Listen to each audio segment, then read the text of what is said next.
பெரும்பாலும் இந்த கதையை கேள்விப்பட்டிருப்பீங்க, அப்படி இல்லாட்டினா படிச்சிருப்பீங்க. அது என்ன அப்படின்னா, ஒருத்தர் கோயிலுக்கு சாமி கும்பிட போவார். அங்கே சில பேர் செல்ஃபோனில் பேசிகிட்டு இருக்கிறது, சில பேர் உட்காந்து பேசிகிட்டு இருக்கிறதெல்லாம் பார்ப்பாரு.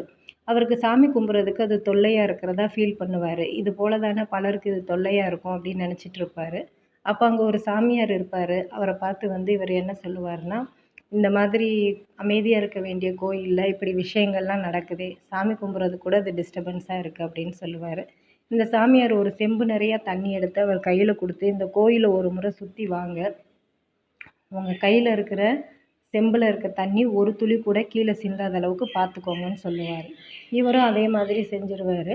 அப்போ சாமியார் கேட்பார், இந்த கோயிலை சுற்றி வரும்போது நீங்கள் என்னென்ன மாதிரி விஷயங்கள்லாம் பார்த்தீங்க, என்னென்ன மாதிரி சிந்தனைகள்லாம் சிந்திச்சிங்க அப்படின்னு கேட்பார். அப்போ அதுக்கு அவர் சொல்லுவார், எங்கே நீங்கள் தண்ணி ஒரு துளி கூட சிந்தக்கூடாதுன்னு சொன்னனால என்னோடய கவனம் முழுவதும் அந்த செம்பில் இருக்க தண்ணி மேலே தான் இருந்துச்சு அப்படின்னு சொல்லிட்டு.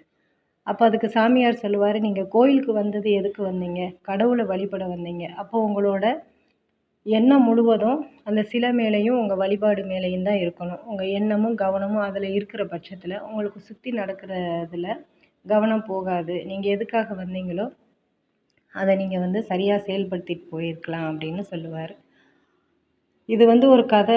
இதில் நம்ம என்ன தெரிஞ்சிருப்போம் அப்படின்னா, நம்ம என்ன விஷயத்தை பண்ண வந்தோமோ அதில் நம்ம முழு கவனம் இருக்கும்போதில் தேவையில்லாத விஷயங்களை கேட்கவோ பார்க்கவோ நமக்கு சூழ்நிலை அமையாதுன்னு எடுத்துக்கலாம். இல்லைன்னா தேவையில்லாத விஷயங்கள் நம்ம காதில் விழுந்தாலோ நம்ம பார்வையில் பட்டாலோ நம்ம பண்ண வேண்டிய விஷயத்த நம்ம சரியாக பண்ணிட்டு போயிடுவோம். இந்த மாதிரி ஒரு புரிதல் வரலாம். ஆனால் இது மூலமாக இன்னொரு விஷயம் நம்ம புரிஞ்சுக்க வேண்டியது இருக்குது. அது என்ன அப்படின்னா, நம்ம ஒவ்வொருத்தர்கிட்டையும் இரு இருதயம் இருக்குது. ஒன்று நமக்காக இயங்கிக்கிட்டு இருக்க இருதயம், இன்னொன்று பிறருக்காக நமக்குள் இயங்கிக்கிட்டு இருக்க இருதயம். பெரும்பாலும் நம்ம தாய் தகப்பனோ, நம்ம கூட பிறந்தவங்களோ, நம்ம நண்பர்களோ, நம்ம பேசி பழகுற யாராக இருந்தாலும் அவங்களோட பேச்சு, அவங்களோட செயல்களை வச்சு தான் நம்ம அவங்கள புரிஞ்சு வச்சுருப்போம். அப்போ அவங்க நம்மக்கிட்ட ஒரு நல்லதோ கெட்டதோ பகிரும்போதில் அதுக்கு ஏற்ற மாதிரி நம்ம இருதய பகுதி வழியாக வார்த்தைகள் வெளியே அவங்கக்கிட்ட அந்த பேச்சுவார்த்தை நடக்குது. ஆனால் கடவுளோட இருதயம் அப்படின்றது எப்படின்னா, பெரும்பாலும் வெளியாட்கள், அது நமக்கு தெரிஞ்சவங்களோ தெரியாதவங்களோ இல்லை பொதுவான இடத்துலையோ ஒரு விஷயம் நடக்குது அப்படின்னா, கடவுள் நம்ம மூலமாக அதை பார்க்க கேட்க அந்த மாதிரி விஷயத்த பண்ணுறாரு. இப்போ ஒருத்தவங்க ஒரு பிரச்சனை அப்படின்னு நம்மக்கிட்ட சொல்கிறாங்க அப்படின்னா, அது நம்ம கேட்குறது இல்லை, நம்ம மூலமாக கடவுள் அதை கேட்டுட்டு இருக்கிறாரு. அதை நம்ம உணர்ந்தாலே போதும்.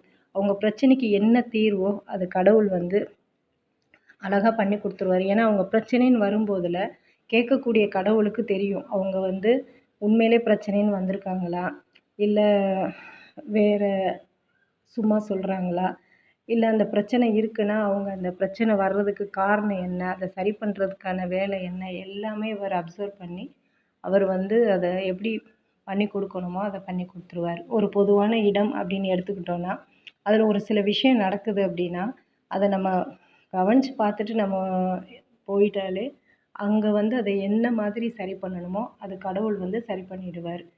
அப்போ நமக்குள் இருந்து பிறருக்காக இயங்கக்கூடிய அந்த கடவுளின் இருதயம் இதை ஒரு அமைதியான முறையில் சரியாக செஞ்சிருது. இதை ஒவ்வொருத்தரும் புரிஞ்சுக்கிட்டாங்க அப்படின்னா, போராட்டங்கள் இன்றி அமைதியான முறையில் பல விஷயங்கள் அது சரி பண்ணிடுவோன்றதை விட அதுவே சரியாயிடும். இது கடவுளோட பவர் அப்படின்னு சொல்லுவாங்க இல்லையா. இதை உணர்த்தினவங்களுக்கு நான் நன்றியை தெரிவிச்சுக்கிறேன். நன்றி.